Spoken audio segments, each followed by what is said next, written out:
इतिहास में उसे समुद्री लुटेरा कहा गया, लेकिन सच्चाई कुछ और थी।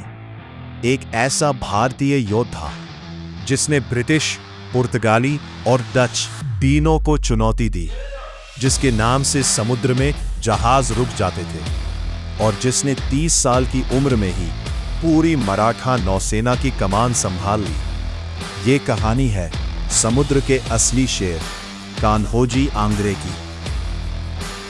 सन 1669 कोंकण का तटीय इलाका, यहीं जन्म हुआ उस बालक का जो आगे चलकर समुद्र का राजा बनने वाला था। बचपन से ही उसे समुद्र की लहरों से खेलना पसंद था। जहाज, हवाएं और युद्ध, यही उसकी दुनिया थी।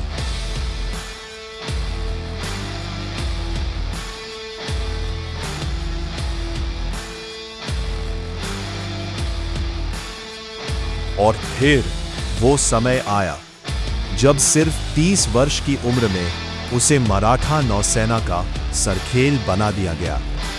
इतनी कम उम्र, लेकिन जिम्मेदारी पूरे समुद्र की। अब समुद्र पर एक नया कानून था। कोई भी विदेशी जहाज बिना आंग्रे की अनुमति के नहीं गुजर सकता था। जो नहीं मानता, उसका जहाज जब्त हो जाता।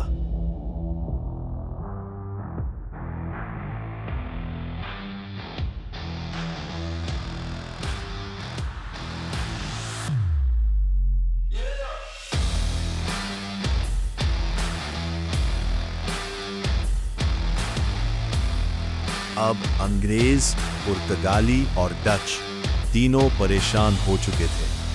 उन्होंने कई बार आंग्रे को हराने की कोशिश की, लेकिन हर बार उन्हें हार का सामना करना पड़ा।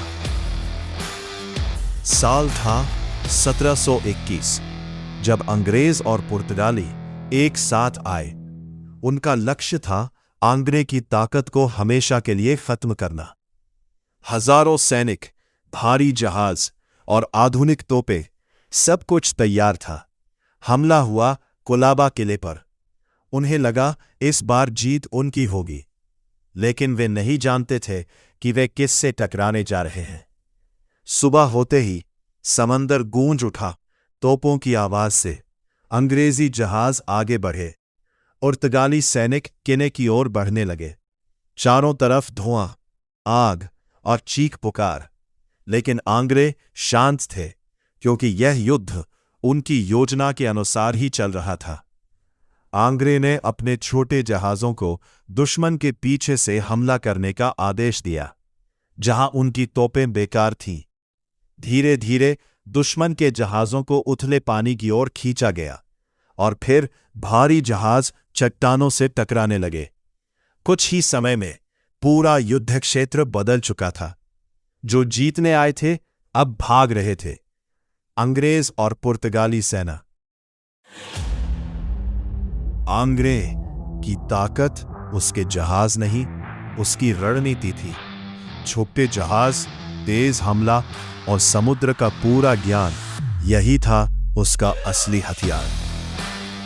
इतिहास गवाह है, उसे हराने के लिए कई शक्तियां एक साथ आईं, लेकिन कोई भी उसे हरा नहीं पाया। उसका नाम ही उसकी ताकत बन गया। अंग्रेज उसे समुद्री लुटेरा कहते रहे, लेकिन भारत उसे हमेशा याद रखेगा समुद्र के उस शेर के रूप में, जिसने भारत की आन बान की रक्षा की।